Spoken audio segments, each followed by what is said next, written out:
instrumentong kanluranin na nakakatugtog ng ganito kaperpekto. Natugtuging makabayan, isa itong obra maestra.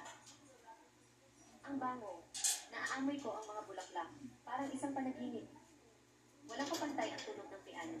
Siya ba talaga ang fortune? Nang makita kang umalis, ang pagkailan niya ay dahil sa iyo. Lahat ay dumadaloy patungo sa iyo. Bumabalik sa ating unang pagkikita. Tatanggalin yung rep eh. Pag tinanggal yung rep eh. Hindi ko alam na marunong pala siyang magpiano. Ibig sabihin, sisunuotin talaga ang chord piece. 1K. Hindi man lang natin nagsisuluokin. Impossible ito. Napakahusay ng kakayahan ni Miss Sue. Nagulat po ako sa katotohanan. At nagkasala kay Miss Sue. Kaya sa tingin mo, sino ang mas magaling tumugtog? Ako o si Miss Lee? Natural po na kayo ang mas magaling. Napakagaling niyo pong tumugtog. Ito na ang pinakamagandang piyesa ng piano na narinig ko sa buong buhay ko. Miss Lee, marunong kang tumanggap ng pagkatalo. Tuparin mo na ang pangako mo. Sa harap ng lahat, aminin mo ng isa kang kapit. Imposibleng ikaw ang tumugtog ng piyesang iyan. Bakit naman ako amin?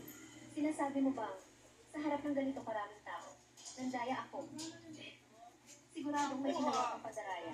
Binswang, kahit ako hindi rin makapaniwala, na si Loking ang tumugtog ng piyesang iyan. Pero iyon ang nangyari. Bakit mo sinasabing nandaya siya? Dahil naglagay ka ng blade sa piano. Paano ko naman matutugtog to ng perfecto? Buti na lang wala akong kahit ng gano'n. Diba? Nalaman niya pa. Hindi ako pwedeng umamin. Kapag umamin ako, yari ako. Magsalita ka. Ikaw ang naglagay ng mga blade sa piano, diba? Hindi ako naglagay ng blade. Ang kamay ko, may hiwa rin. Bakit may sugat ang kamay mo? Bakit hindi mo agad sinabi? Sabi ni Miss Sue na siya raw ang fourth miss. Ang lahat ng ito ay pakanan niya. Natakot kasi ako na kapag nagsalita ako, walang maniniwala sa akin. Ang sama mo talaga para lang sila alam.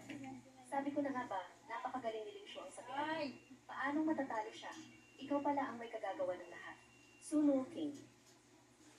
Sobrang sama ng ugali mo.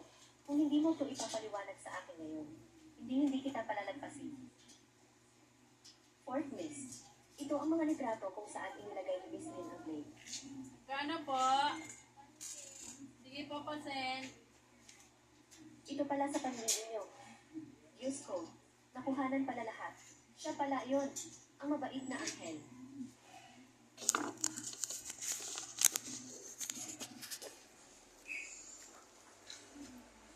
Isa. Ikaw talaga ang may gawa nito. Gagawin mo talaga ang lahat para ng panalo. Si Senorito Pedro, pinakawalan pa ang kasinunod ng asawa para lang sa isang babae tulad niyan. Akala ko naman kung gaano magaling ang pagbuhay. Para makuha ang pabor ng Kasama ko yung pagkakayang tao. 15. Yun pala, maasa lang sila sa isang apat na ginang. Nagkakapunta na ng pwede na pagkakayang. Kung nakuha man ng pamilya kay namin ang pabor ng pinakamayaman, iyon ay dahil magaling ang siya namin. Walang kinalaman si Suruki. Sabi ka ng sabi na anak ka ng pinakamayaman. Pero sa mismong birthday party ng biyenan mong ito, Peking Jade ang ibinigay mo. Itong kwintas na Purple Jade ay hindi matutumbasan ang halaga. Espesyal itong ipinagsenyo ni Ling Shuang kay designer Jiang Feng para sa akin. Pero siya, bumili ng isa. Nakamukhang kamukha pero Peking Jade. Yan ba ang dapat gawin ng isang anak mayaman? Kung totoo o peke ang Jade. Hindi iyan sa salita mo lang. Pagpapasyahan.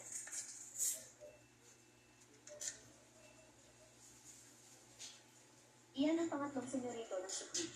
At iyan naman ang number 1 designer sa buong bansa, si Jiang Feng. Hindi ba't nagtago na siya sa ibang bansa at hindi na nagpapakita? Bakit naman siya naparito para sa ribbon cutting ceremony? Bakit kasama ng pangatlong senyorito si Jiang Feng? Siguradong para sa pamilya natin. Ang ribbon cutting ceremony na iyan, matagal nang sinabi ng tatlong senyorito ng pamilya Su na darating sila sa ribbon cutting ceremony.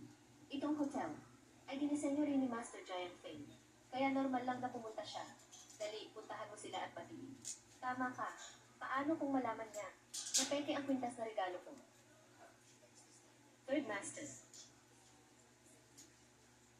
Bunso, tingnan mo kung sino ang dinala ko. Jiang Feng. As the best Benugyo, Loki, Ti Ibaya. Ti Ibaya Spike Dekistitute. Senior Jiang Feng. Hindi ako nakakaintindi ng wikang banyada. Huwag niyo na pong pansinin yan, senyor. Simulan niyo na po.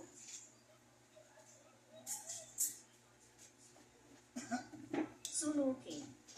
Nakakaintindi ka pala ng ibang wika. Kung ganoon, naintindihan mo ang lahat ng sinabi sa birthday party ni Mama. Hiwalayan mo na siya agad. Yung tungkol sa hiwalayan, pag-usapan natin pagkatapos ng ribbon cutting. Ang pamilyang Su ang pinakamayaman sa buong bansa. Kaya pala naiintindihan mo ang lahat noon pa. Pero tinatago mo lang pala. Dahil akala ninyo hindi ako nakakaintindi.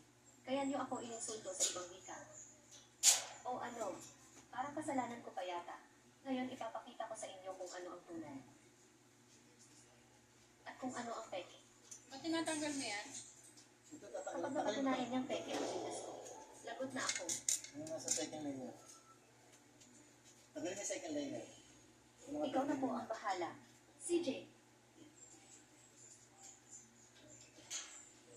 Kumakagat kung ano na. Hindi kumakagat yung... Harap ko na yung iba. Pilitin mag-aan yung rostras. ito ang kwintas na personal kong inisenyo para kay Luffy. Mayroon itong sarili kong marka. Ito ang tunay na purple jade na kwintas. Totoo nga ang bigay mo. Kung ganoon, matronang Su, hindi ba't nagmumukha ka lang katawa-tawa ngayon? Ang totoo niyan, lahat ng regalong ibinigay ko sa iyo ay napakahalaga. Dahil lang mababa ang tingin mo sa pamilya ko.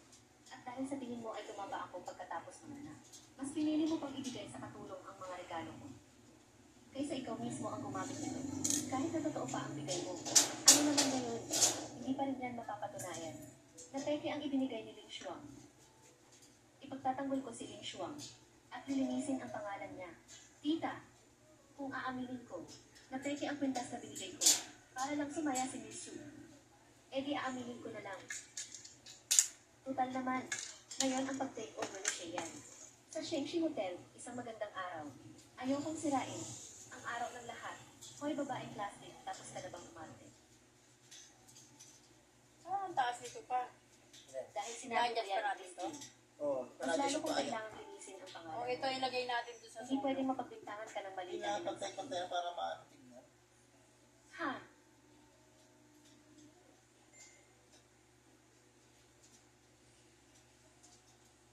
Teka. Ha? Bakit mo tinapon ang kwintas ko? May problema ba sa kwintas na to? Hindi naman talaga ito, Jade. Halatang halata na peke ito na binabadlang sa kemikal. May amoy gamot pa nga. At may mataas na antas ng radiation. Nakamamatay ito kapag isinuot ng matagal. Ano? Gaano ba kalaki ang galit niya? Nagregalo ng kwintas na nakamamatay. Una, naglagay ng blade. Tapos ngayon, itong kwintas na may radiation. Talagang naninira ng iba kahit wala siyang mapala. Lintik, yung nabili ko lang sa bangketa, may radiation pala. Tingnan mo yung pinapangarap mong manugang. Gusto ka niyang patayin. Naniniwala akong hindi magagawa ni Ling Shuang ang ganitong bagay. Sabihin mo nga, ano ba talagang nangyari? Hindi ko rin alam kung anong nangyari. Binili ko ito gamit ang sarili kong pera. Ito ang resibo. Gusto ko lang naman bilhan si tita ng pinakamaganda. Hindi ko naman inakalang maloloko ako ng iba. Totoo ang resibo. Mukhang naloko rin si Ling Shuang. Hindi mo ito kasalanan. Mukhang naloko ka rin niya.